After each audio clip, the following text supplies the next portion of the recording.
Very proud si Donnie na kumakain na ngayon ng balot ang kanyang jowa.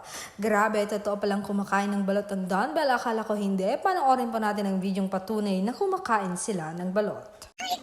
Dati hindi kumakain niya.